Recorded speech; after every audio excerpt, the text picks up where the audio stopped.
Amigos de Juego, nos da mucho gusto saludar el día de hoy a uno de los periodistas más destacados en la actualidad en el universo de los Padres de San Diego, que es Jon Schaeffer, a quien estamos saludando el día de hoy a través de la tecnología para platicar un poco de la actualidad de los Padres y de lo que ha sido su carrera. Jon, muchas gracias por darnos estos minutos en Juego Deportes y a la página de Facebook en Juego Deportes en español, Padres de San Diego en español. Jose, thanks for having me. I appreciate you having me, and yeah, looking forward to catching up with you about the Padres.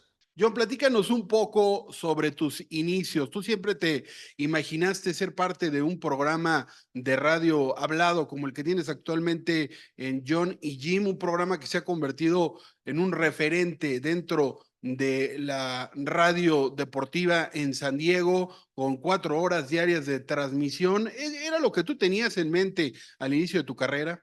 No, I didn't. I truly didn't. I mean, I'm in kind of the middle of my career, and I actually spent 15 years after graduating college working in minor league baseball, calling games on the radio, doing like play-by-play Ujú. for minor league baseball teams. And then when I was 37, about 8 or so years ago, I had an opportunity to do sports talk radio here in San Diego, and it ended up being one of the best decisions I made.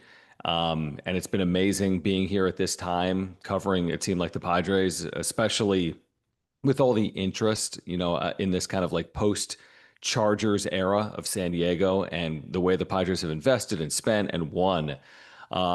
It's just been a true joy. So I didn't necessarily know that's what I was getting into, but my sports talk radio is not my background, but has become my career here over the last 7 or 8 years. So, I love it. I'm a baseball guy at heart. I absolutely love baseball. I love talking about it. I love everything that goes into it. So it's been a true joy.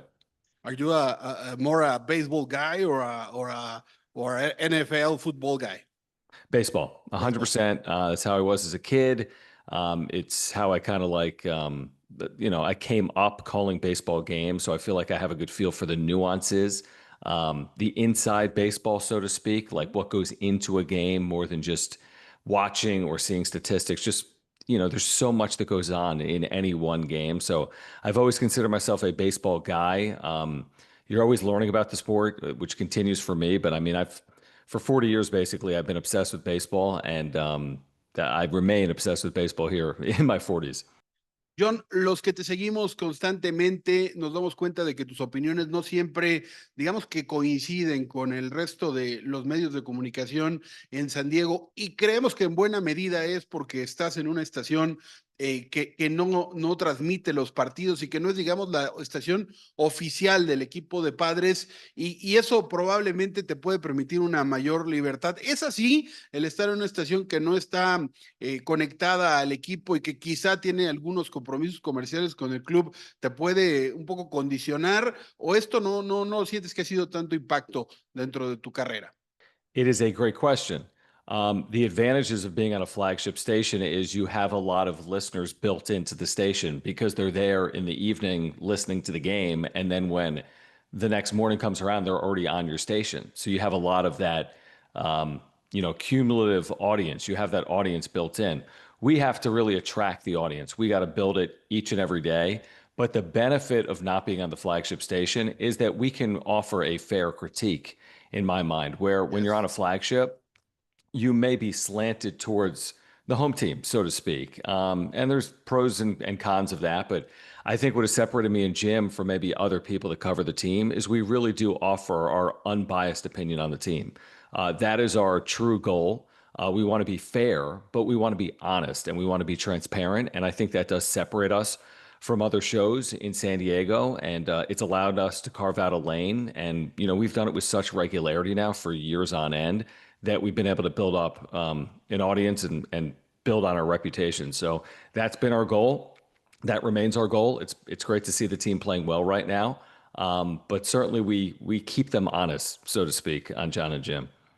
And from that place, your program is the best program of San Diego Padres, and you are not on the official stations. That has to be a great achievement for you. We're fortunate. Yeah, we were awarded with the Union Tribune Best of Yes. San Diego's, readers poll.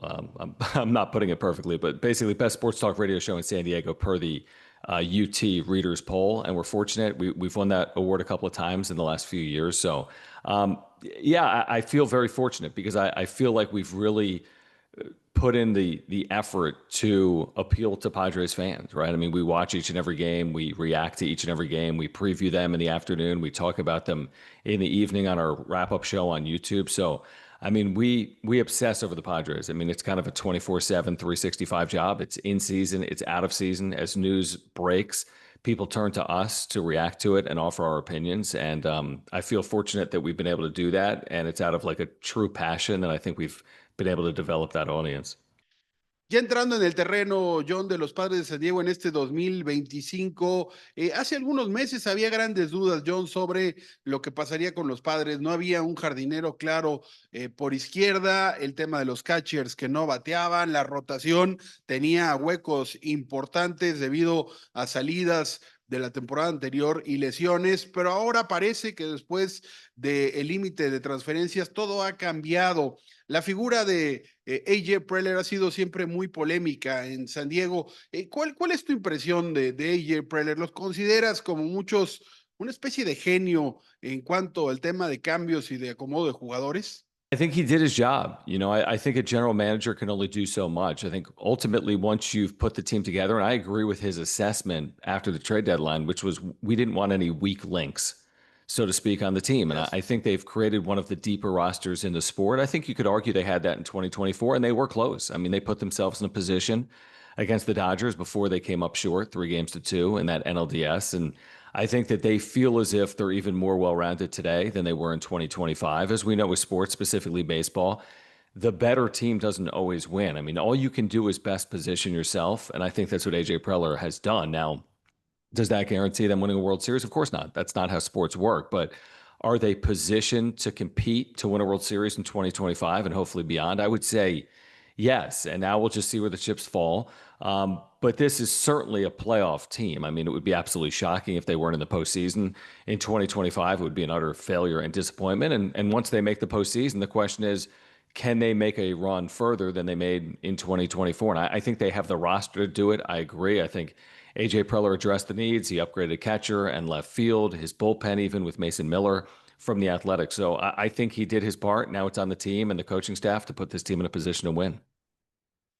En el tiempo que estamos grabando esta entrevista, John, los Padres están a un juego de distancia de los Dodgers, algo verdaderamente impensable al arranque de la temporada. Hay tres grandes figuras o personajes que se han convertido en piezas muy importantes para San Diego. El caso de AJ Preller, el caso del manager Mike Shield y también del coach de picheo Rubén Niebla. Los tres tienen sin duda gran mérito en lo que está pasando con los Padres, pero si solo pudieras elegir a uno y si pudieras darle crédito a lo que ha hecho en esta temporada, ¿con cuál de los tres te quedarías? Spectacular question. It's hard to say. I mean, ultimately, the roster is a reflection of AJ Preller's vision.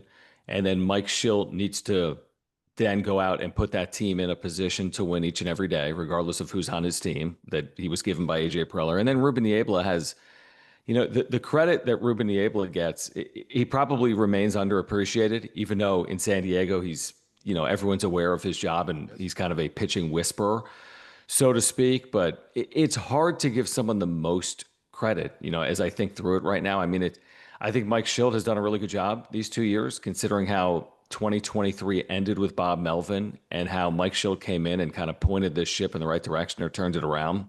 Ruben Niebla has just done a great job. I mean, he maximizes his pitching staff. And again, I think ultimately it's AJ Preller's vision of a team. So it's honestly very hard for me to say that. I mean, if I had to choose, I'd probably start with Preller because you can't win without players. But the job that Schilt has done with the players, he deserves a lot of credit as well. And then Ruben Niebla, I think his kind of reputation precedes himself in terms of he's going to maximize his pitching staff. So I think they all get credit, but I'd probably give maybe a little more of the credit to AJ Preller than the other two. And he hired the other two. That's exactly right. That's exactly right. Good point. Yeah, right. Okay, in a moment of euphoria, like we are all experienced as Padres fans, no one really stops to think about the potential weakness in the team. John, what do you think, or what do you consider to be the most vulnerable point of the Padres in way to the playoffs? They lack power, I would say, and slug offensively. They've hit the 29th most home runs, also known as the second fewest home runs in baseball. As we're talking right now, they've hit 100 in about 120 games. The only team with fewer, I think, is Pittsburgh, a team that's heading nowhere near the postseason. Now, you can win without being towards the top of baseball in home runs hit. We've seen it as recently as maybe San Francisco Giants in the 2010s have won a World Series without being like a home run laden team. And of course, you're relying on pitching and defense and base running and aggressiveness. That's where I think to the Padres' strength is they're built for Petco Park. They can win low scoring games. They field their positions well. They cover ground. They steal bases. They're aggressive. They can win games 4-3 and 3-2 and 2-1. Where they're not necessarily built is to overcome 3-run deficits or to score 3 or more runs in an inning. You know, you can't sit around and wait for a 3-run home run. They've hit probably less than a handful of 3-run home runs or grand slams this year. So they're built to play from ahead. They're built to hold leads. They're not necessarily built to overcome leads, although I will give them credit for their offense vastly improving in the second half of the year and the additions they made, like Ramon Laureano, Ryan O'Hearn, and Freddie Fermin. So I think they can beat you multiple ways, but I don't think they're necessarily, you can't sit around and wait for that multi-run home run if you're a Padres fan, because we just haven't seen it as often as we'd like to probably in 2025. In the final part of the season, we're thinking of Dodgers as the great rivals to the San Diego Padres. Do you think there is another team that could evitar, that could that the Padres could don't get to World Series because of that team? Do you think it's the Phillies? Do you think it's the Dodgers? Do you think there is another team like Milwaukee who has a great record? Well, in terms of getting through a team to get to the World Series, I mean, I think they all can pose challenges. I mean, I think the true rival, right, that true hurdle remains the Dodgers, right? You feel as if you've done a lot of the work if you go through the Dodgers, but we only have to go back to 2022 to recognize that you can beat the Dodgers and still not even play for a World Series. I mean, the Padres, did that in 2022, and then they came up short in the NLCS against the Phillies. I would say I feel as if the National League is pretty wide open in that most of these teams are capable of maybe making a postseason run. But they all pose challenges, whether it's Philadelphia with their starting pitching and their power, or Milwaukee, which is on like a historic run right now, the Brewers, the way they're playing. I mean, even though the Dodgers have fallen off here to this point in 2025, I think most Padres fans would fear them getting healthy and fear them in a postseason series because it's the LA Dodgers with their experience and with that roster. So none of this is going to be easy, but I do think it's possible. And I think the Padres probably have a better hand, so to speak, than they've had at any point in the last 4 or 5 years. And now we'll see if they can take advantage of that hand once they get to the postseason this October. John, un par de preguntas adicionales. John, ¿cuántas gorras tienes? Porque vemos que apareces regularmente en el programa con alguna. Probably have, my wife wants to kill me. I probably have 50 Padres hats, All right. 50. If it was up to me, I'd probably have 100 or 150. There's a lot of times I don't buy them for fear of coming home with a new Padres hat. I got a lot of Padres caps. I got a lot of Aztec caps.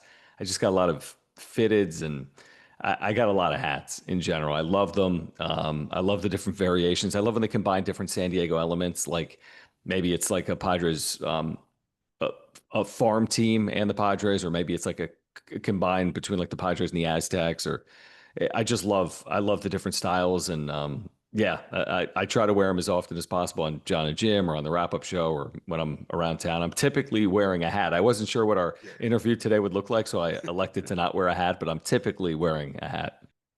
¿Y cómo fue que decidiste, John, incorporarlas al programa, aparecer con una gorra? I just pick one out of the closet. And sometimes I get enamored with like one. I'll wear one for 3 straight weeks. And there's other weeks where I wear 7 hats in 7 days. It just depends on how I'm feeling, truthfully. Do you collect them? To some extent. I mean, I wouldn't say like a true like collector in terms of, I think some people collect caps or shoes and they don't wear them, where I by and large will wear them, So yeah, but I would consider myself someone that would that collects them because yeah, one day I might end up having a few hundred in my closet. Y una pregunta más, John. Sabemos que tienes, o aparentemente eso se transmite a través de tu programa, una gran relación con tu coanfitrión, Jim Russell. Me gustaría preguntarte, ¿cómo es tu relación fuera del programa, fuera del aire, con Jim? Porque son muchas horas diarios trabajando juntos. ¿Nos podrías comentar un poco lo que ocurre detrás del programa? Much The set? time. I think that. Yeah, we're great friends. I mean, the good thing with me and Jim is that we have a really strong like friendship. And that's so critically important when you do what we do because one of the key components is to be natural and yourself on air. And it's easier said than done because you might be a certain way off air with someone, but then once you like put the headsets on or get on air, the relationship doesn't necessarily work in the same manner. But we both have a feel for what we're trying to accomplish on air. I think we both know how to get the best out of each other.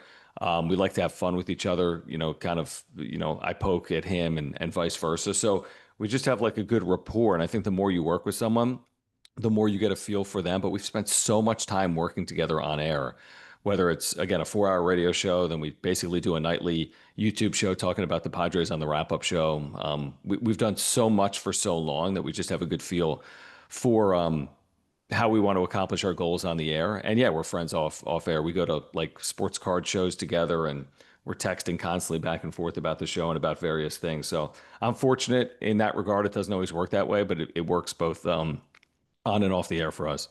You know him before the show?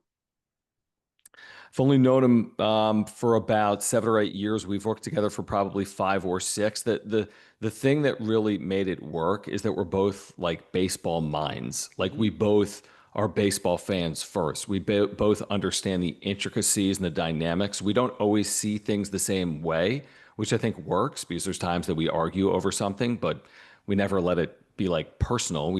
I respect his opinion. He respects mine. He is a very smart baseball, like he's got a very good baseball mind, and I'd like to consider myself to be again someone that's similar in that regard. But that doesn't mean we always see it the same way. That's the beauty of a sport like baseball. Like he might be right, I might be wrong, or he might see it one way, I might see it another way. We might both be right or both be wrong in theory, but we come from a place where we have the knowledge where we can talk about it, and hopefully, our audience appreciates it and learns something out of the conversation.